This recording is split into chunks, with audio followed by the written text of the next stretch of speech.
This is James Vincent for the Business of Beauty.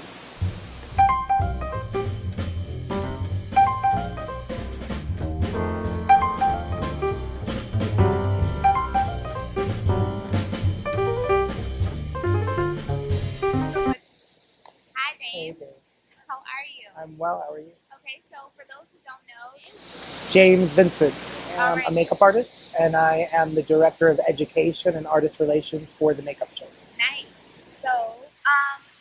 So for most people who don't know, for the business of beauty, James is probably one of the biggest reasons why I am doing a lot of the stuff that I do in the beauty industry, and it's true. I came to the makeup show about 3 years ago, and at the time I was a fashion blogger, and I wasn't really happy with it. And I loved makeup, always did. And the makeup show was kind of my inspiration to really make that leap from beauty to fashion to beauty. I was kind of in both realms, and I just let the fashion go.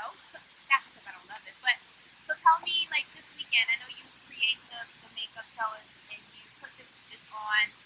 What's your inspiration for that? I know that's a big question. I think, for me, the inspiration is what I found in the beauty industry, which is probably the same thing that you found, and it's community.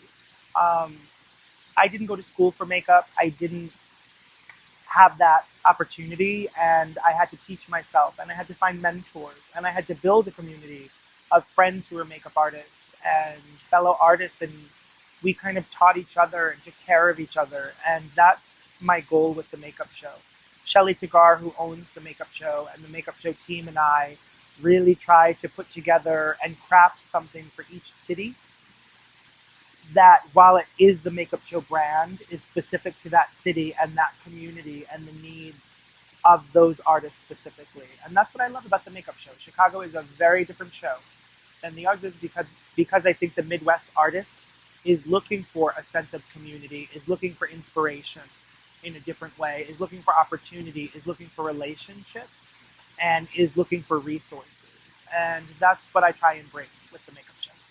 So if you were to go to LA, to New York, to anywhere else the makeup show is, um, it's crafted differently for each individual space. And I Yes. like that. I feel like that's the intention is there. Yeah. I mean, there are commonalities. The makeup show everywhere is artistry, it's inspiration, it's education. Right. It's a sales floor full of some of the top brands in the The business. best shopping you will ever do. But what I really try and do is focus locally, and we try and bring in artists that are from that area, artists that are working in that market, or artists who have a message that resounds with those people. For example, LA has more television, film, effects work.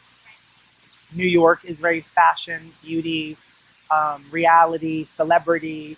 With Chicago, I felt this year like there needed to be a bit of a kick in the butt. I think Chicago is a super competitive market. I think Chicago is still economically, socially, and racially divided. Yeah. I think Chicago has a market that's considered to be one of the best in the world, and some talent here that is fantastic, but people still see Chicago as a secondary city, and so they're bringing in people from the other coast. So I really wanted to put a spotlight on the artistry that is here. And so we tried to bring in artists this year like Ashanta Sharif, who have a message of community, and Patty Dubroff, who kind of works in the red carpet celebrity world and has a lighter touch and refinement that maybe I thought some of the artists here needed to see. Is that okay to say? Yes. Yeah, so I'm going to ask the question that everyone's been kind of hinting at all day is the Instagram artist. Oh, Lord. You're going to get me in trouble. No. I love social media. You wrote the book on it. For the beauty industry, but I just really think, like, what's the reason why there's this disdain? I feel like this. I don't think it's disdain. I think that if we look at the history of art in any form, if we look at what happened in artistry when traditional artists started being asked or expected to show with modern artists, there was a collision, a clash of ideas and ideals. And I understand that. But I think what Instagram is doing is allowing opportunity for people to put themselves out there and find a spotlight in a very different way. And so for some traditional artists, there might be a sense of jealousy because things seem to be going a bit easier. But I think what it is I struggle with the internet because the internet gives a voice to everyone. Right. And as viewers, we're responsible for understanding the credibility of that content. But sometimes what happens on the internet is it creates a celebrity um, without deservedness. And so what's happening is looks are being bastardized. And I think what we're saying from our place is be careful of the information that you're taking in and look at its validity. The thing that we always want as makeup artists is modern content and relatable content. And some of these Instagram artists seem to be selling to people's insecurities instead of celebrating diversity. You know, to think that everybody needs the same eyebrow or the same contour or the same banana powder goes to the basis of like-mindedness. And makeup artists have kind of stepped away from all that. We're celebrating beauty in all its forms, diversity in all its forms. And I think that's what it is. As a makeup artist, I want to step back and I want to say what needs to happen for this job, in this situation, on this face. I don't just want to put a cookie cutter eyebrow or a contour that's not needed. And I think that Instagram is kind of showing people, but not giving them the whens, the whys, the hows. That's the way that I look at it. I love there are artists on Instagram that are far better technical makeup artists than I will ever be. But I think that my responsibility as a makeup artist is to the aesthetic and to women and to say, is this a realistic view of beauty? And is this something relatable? And I don't know, that's just my take on it. Yeah, no, I get it. I think I don't know if it's the feeling of it's the new kid on the block and it's easy to beat up on that kid, or is it truly that you feel that there is a level of artistry that isn't yours? It's just kind of like, I don't like hamburgers.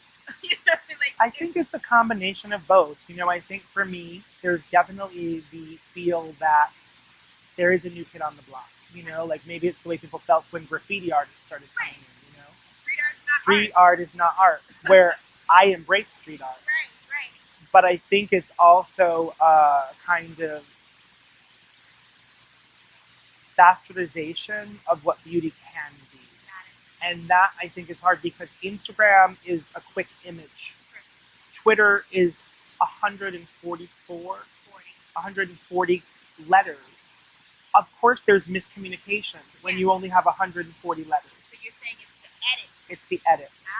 Okay. It is the edit. In an editorial in a magazine, I have 6 or 9 pages to show a narrative.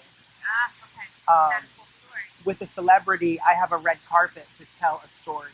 With Instagram, it's the capture of a moment. So I don't know. I see the benefits of social media. I think if I'm a small kid growing up in Idaho or in Rhode Island where I'm from, and I feel like there's nobody that looks like me or sounds like me or embraces what I love, and then there's someone on Instagram that I connect to, I celebrate that. Right. I just want it to be positive. I guess that's what it comes down to. So. No, I get that. And thank you so much for your time today, James. You. I know you're running off to Thank one you. more I'm going off to one more class. One more class. Thank you so much. Thank you. Always a pleasure. Such a pleasure. My pleasure. Thank you.